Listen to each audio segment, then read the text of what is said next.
Hi, this is National Master Dan Heisman, and we're here with another video to help you improve your chess game.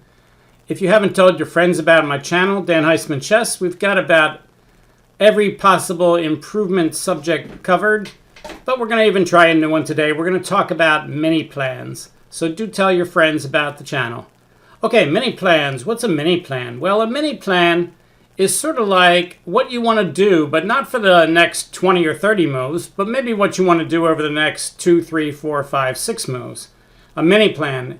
In his wonderful book, but advanced book, Secrets of Modern Chess Strategy, International Master John Watson said, it's much more likely that strong players perform a whole series of mini plans than any one wonderful plan that they come up with on move 11 and follow it up to move 40. A lot of times plans like that just don't make any sense because it would take into account all the different things your opponent can do, and you just can't do that. So your plans have to constantly change during the game.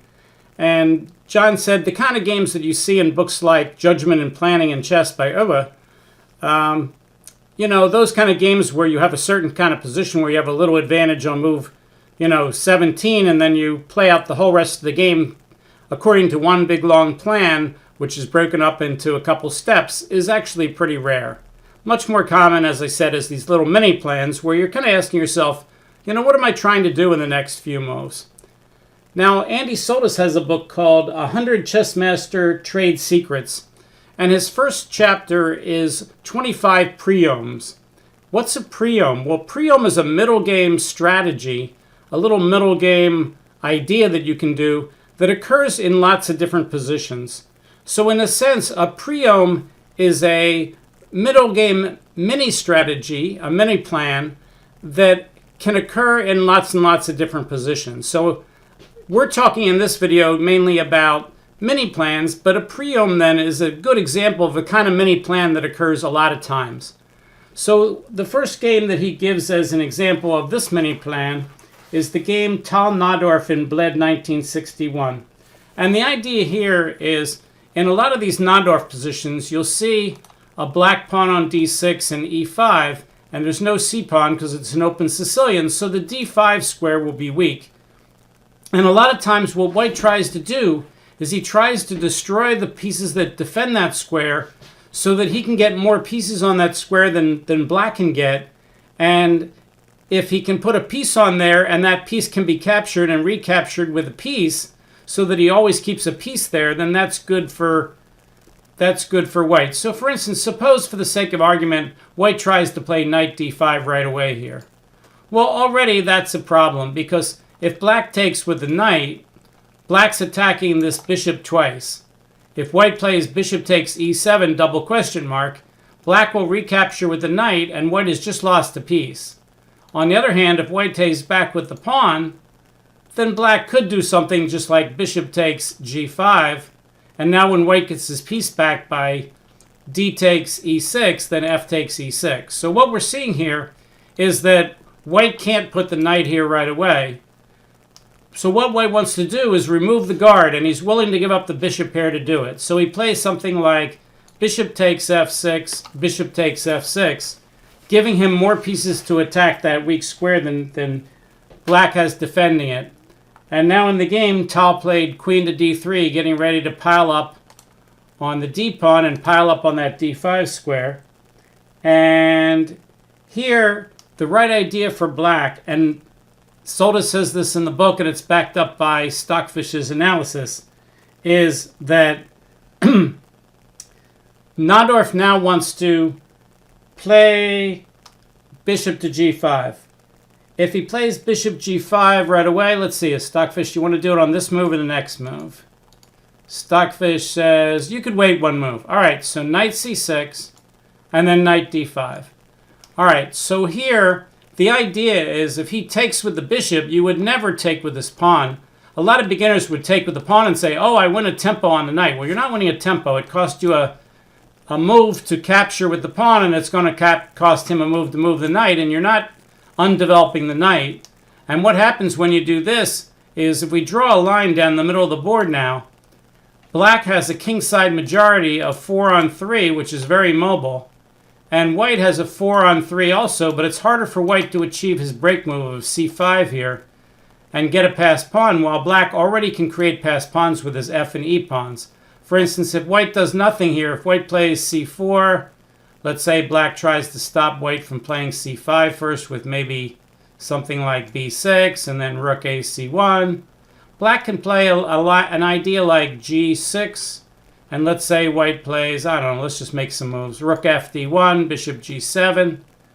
And now if white plays, let's say he starts bringing the knight around, black can play f5 and expand on the king side, and his majority is more mobile than white's majority.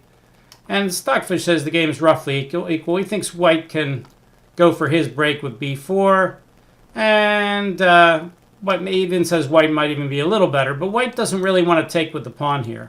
So the idea that Tal has, and that masters quite understand, because this is a common mini plan, or as we said, if it's a mini plan that occurs a lot, it's a middle game Priome here. Knight c6, and now after knight d5, black should try to negate that by playing knight e7, but he can't do that right away because knight takes f6 is too weakening on the king side.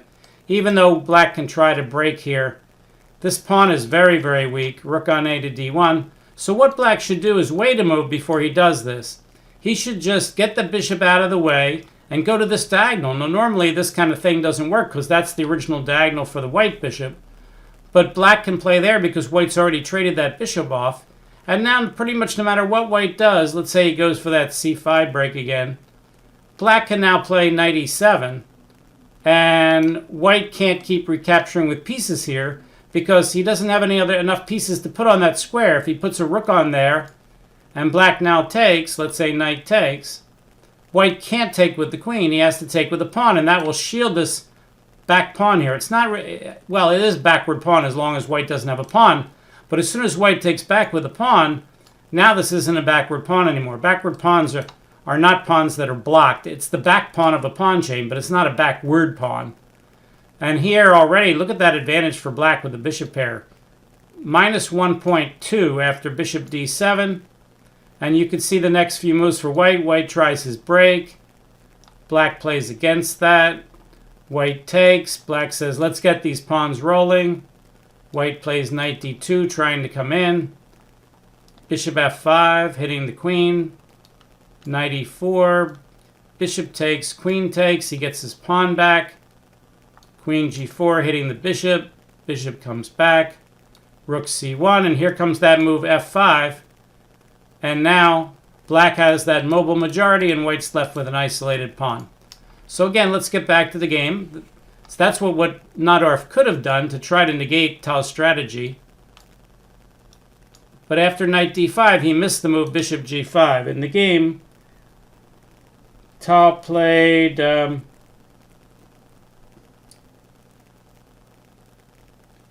bishop g5 now. Najdorf did, and rook f d1. And again, the engine says play rook c8 followed by knight e7. Black didn't get that idea. He played king h8, c3, and he broke with f5. White played bishop f3. In the book, they give f5 in question mark, but you can see Stockfish thinks that black's still equal here. And now it says black should play g6. Instead, he gives up the bishop pair. And he plays bishop takes d5. Now, should white take with the pawn or should he take with the queen?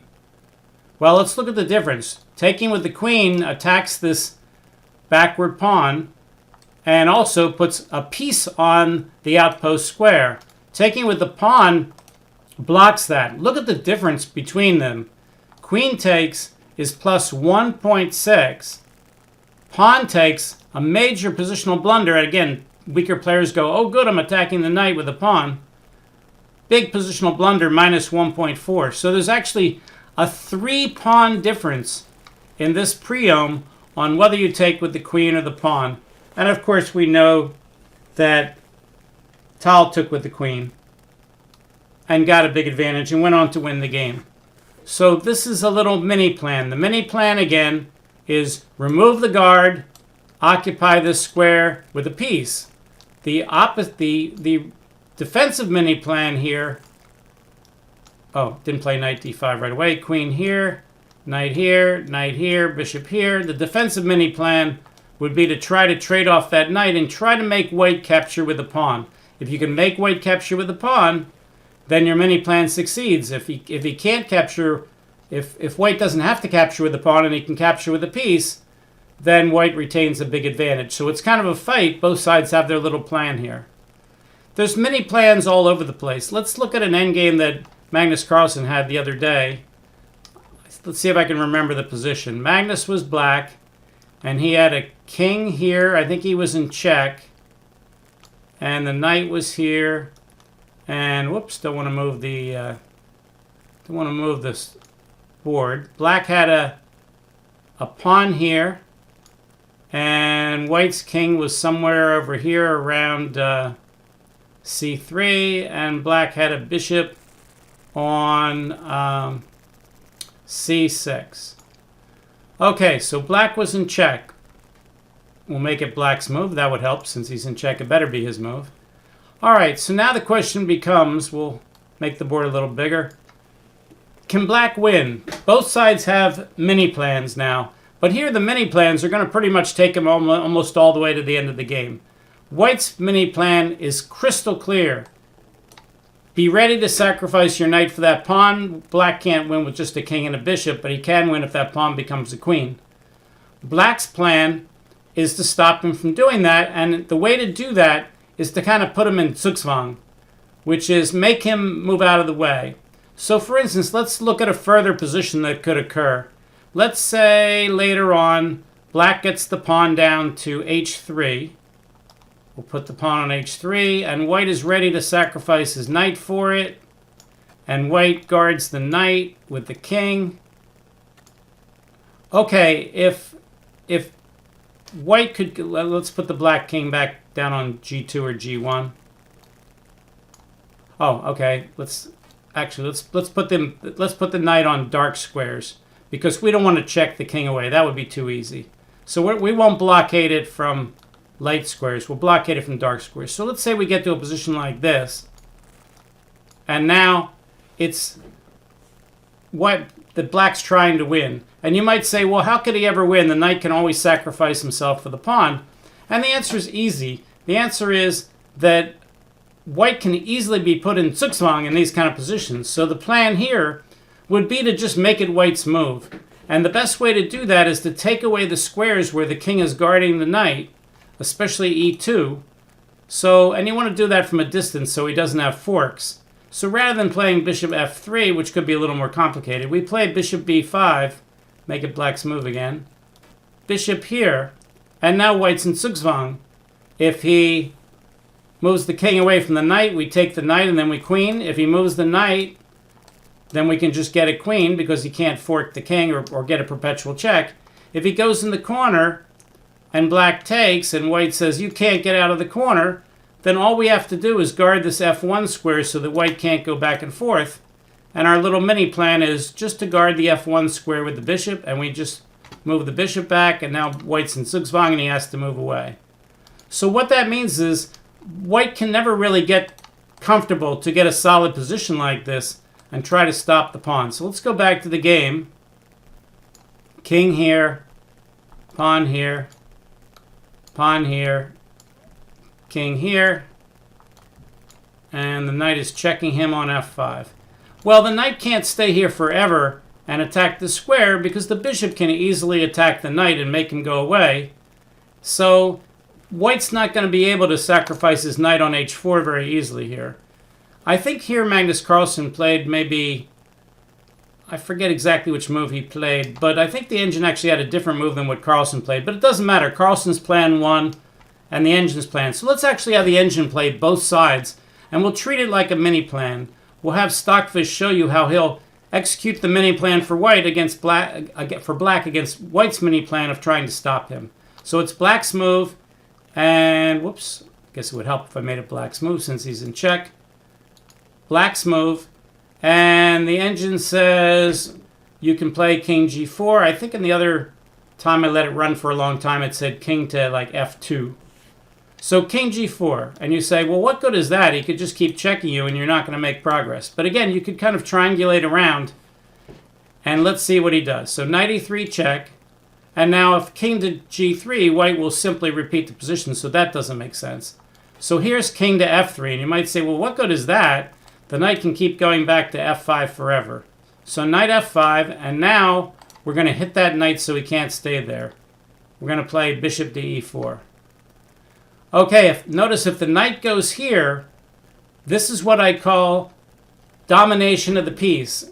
If you haven't seen my earlier video on piece and idea domination, knight h4, I can move my king anywhere now, and the bishop is guarding every single square that the knight can go to, all 4 squares.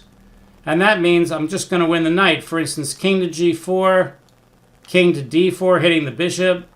Thank you for the knight. Yes, I need your bishop. Yes, I'll block you off. I'll go here. Black moves the pawn. White goes here, desperately hoping that it can play here. And of course not... Well, here black could push the pawn because white's one tempo too far away and he wins anyway. When you get to this kind of position, I never calculate that. Whenever white goes here, I don't even think about it. I just play king here and block him off, and then I win. I don't have to worry about where my pawn is and whether I'm fast enough, because this move is always going to win. This move will win in this position, but if you were back 1 square, it would be a draw, and that would be a terrible mistake. Okay, so back to the game. So we look at king g4, knight e3 check, king f3, knight f5, bishop here. So here the engine realizes that knight to h4 loses instantly to the mini plan of trap the knight, win the endgame. So he avoids that with a knight move, either knight d4, knight g7. Well, the engine realizes he's losing no matter what he does. Let's play knight d4 check, because that's kind of a human move. And now, black can actually go away from the corner because the knight doesn't have any good squares to approach the corner anymore. So the engine gives knight to b3. He's forcing him further and further away. h4, now the knight's got to try to come back. Knight d2. h3, we're heading toward that position we already saw. Knight f1 check. Now, suppose black did nothing here and waited for the pawn to come here so he could fork the king and the pawn. Well, black would simply move the king first. And besides, white has no waiting move here. If he plays knight takes, king takes, it's way, way, way too far away for him to stop the pawn. So knight f1 check, king f1, and now again, knight here is going to get knocked away. Knight to h2, king to g2, knight to g4, and now let's say bishop f3, knight e3 check, king f2, and he has to go away. So let's go back to the main line. So after knight f1 check, king f2, engine says try knight h2, and now he wants to check here and then try to sacrifice bishop f3 to again take all the squares away from the knight. See, white's always between a rock and a hard place. If he moves the knight away from the corner, then he'll get a queen, and if he leaves the knight in the corner, he can get trapped, and the king's just too far away to really help.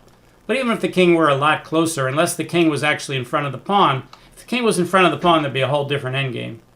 So here, king there, king to g2, and again, white has no moves with the knight. He counterattacks the bishop.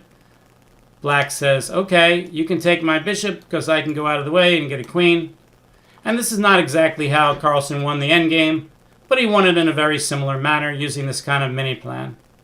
Okay, so we have many plans for the opening, we have middle plans for the middle game, end game. You know, there's lots of these Priyomes of which are standard mini plans. There's non-standard mini plans. Like in the opening, you could say your mini plan is to get every one of your pieces active. If you can get every one of your pieces active, that's about the best little mini plan that you can have. And of course, you want to do it safely and efficiently. Let's take a random spot from Andy Soltis' book. Let me pause the video and I'll set it up for you so you don't have to watch me setting it up. Okay, this again is from Andy Soltis' book, 100 Chessmaster Trade Secrets. And this is the game Polugayevsky against Petrosian, Moscow 1983, black to play. Let me click the black to play thing. Okay, well, on the surface, it looks like maybe white is better. Both sides have an isolated pawn. White has an isolated pawn on a3. Black has an isolated pawn on d6. White's pawn on c4 is a little bit backward. Black's pawn on b7 is a little bit vulnerable. But white has the bishop pair. And the bishop pair can be worth a half a pawn if he can hold on to it. So black has to figure out, given that white is better, how can I try to hold this position? And in this case, black came up with his little mini plan. His mini plan was to get control of the dark squares and fix it so that he could put his pieces on dark squares and white could never get him off. And the way he did this was what we call the famous Petrosian exchange sacrifice. He was the first top-level grandmaster to regularly sacrifice exchanges for positional means.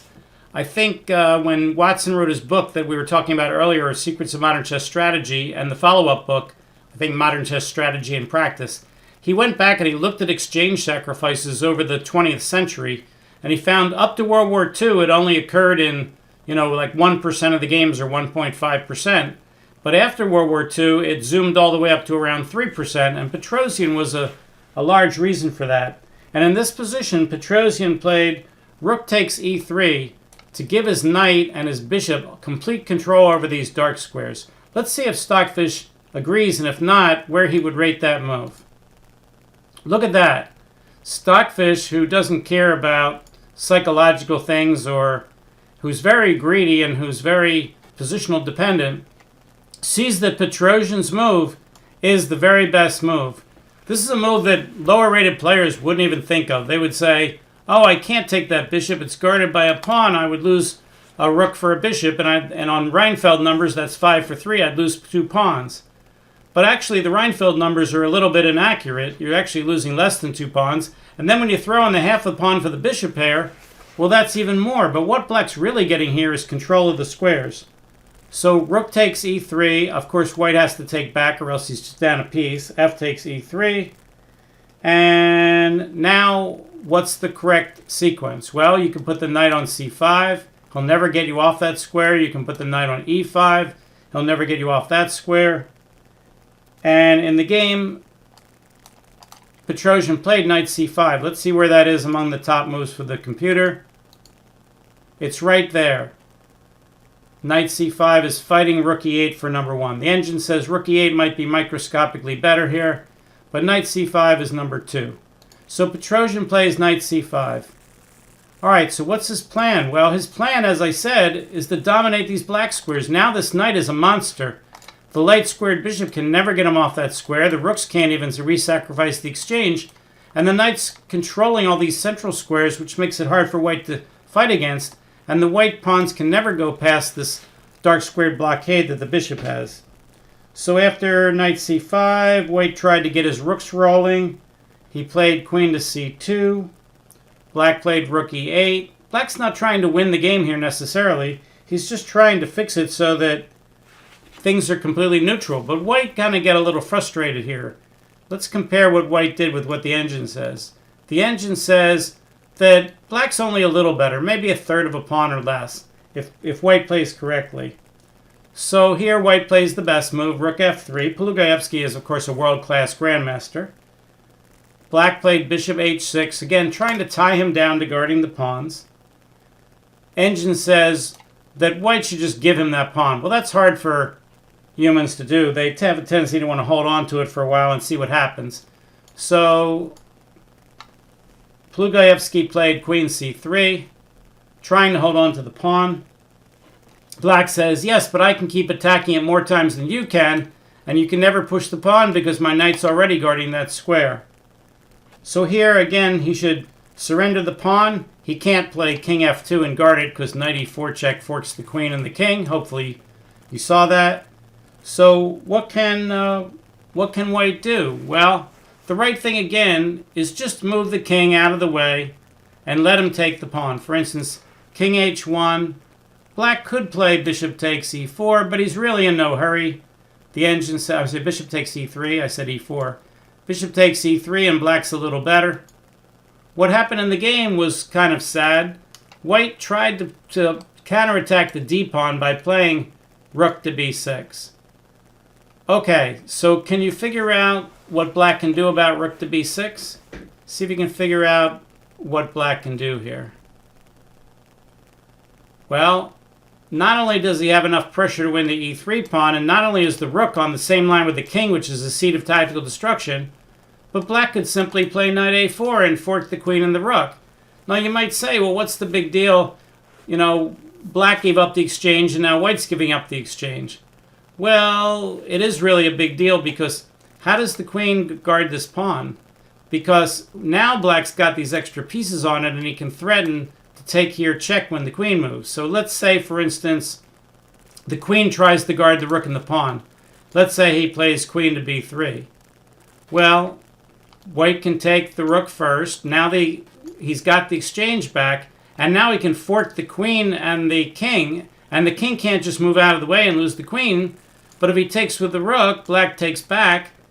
Trade when you're winning. This is exactly what black wants. Now black's up the exchange. And when white takes and he takes with the rook, white's game's going to completely crumble. All white has to do is watch out for the trick on c5. For instance, if king to e3, you could play here. And if he ever plays a move like this and he takes and he pushes here, you move your king inside the square. If he tries to block you off with something like bishop here, it never works, because after king here, pawn here, king here, he can never get it off that square. And now everything's going to fall. So rook to b6 was a very un-grandmaster-like mistake by Pulugaevsky. He may have been in some time trouble. We can never tell. And after rook b6, knight a4, he resigned. The engine says what he should have done is king h1, give him the pawn, bishop e3, maybe rook back to b1, queen e4, rook d1. So right here it's the exchange for a pawn, but black's got all the centralized control in play. f5, again controlling those light squares. Rook on f to f1, bishop f4, getting back to the diagonal probably in some lines. Bishop d3, bye-bye Mr. Queen, counterattack. Bishop takes, bishop takes, bishop d3, bishop b4. And black retains his advantage of about a half a pawn. But, you know, up the exchange for a pawn in the endgame. Black doesn't have any bishop pair here. White should certainly hold. In fact, a lot of lower-rated players would, you know, show this game to me as a game they played and say, hey, Dan, I was playing this game and I thought I was better. I was up a rook for a knight and a pawn. And, you know, Reinfeld numbers say I'm up about a pawn. And when I gave it to the engine after the game, it told me that black was better. What's going on? Well, we already talked about that. But so we see lots of these little mini plans. And here, Petrosian's mini plan was give up the exchange, dominate the central black squares. You'll have the better minor pieces. Black should be fine, and he's more than fine. If he doesn't play rook takes e3, if he plays his second best move, like rook to e7, you can see black's still okay, but his advantage is down to in the small fraction range. You know, white could try to play against rook takes e3 in this position, or black might even be able to play it later too. But black certainly isn't like losing if he doesn't play rook e3. As you can see, the engine has him slightly ahead. But rook takes e3 is the mini plan idea here. And again, Petrosian's not trying to play for the whole game. He didn't say, boy, if I play rook takes e3, when he plays rook b6, I'm going to fork his rook and his queen. That wasn't his idea. His idea was to just get into a position where he can control the dark squares all throughout the middle of the board. Okay, so today we've talked about many plans. We've talked about the many plans that occur over and over again in the middle game. Andy Soltis says they're called Priyomes. What we're seeing here wasn't really a Priome. This was a different chapter in the book. The name of this chapter was 25 Crucial Sacrifices. So this was a kind of an exchange sacrifice that Petrosian was famous for, so he decided to use Petrosian as his guy. All right, so if you enjoyed today's video, you can hit the like button. We like subscribers. If we get to 5,000 subscribers, I can be a micro-influencer on YouTube. Yay! So tell your friends, and we hope you enjoyed the video, and we'll see you next time. Bye!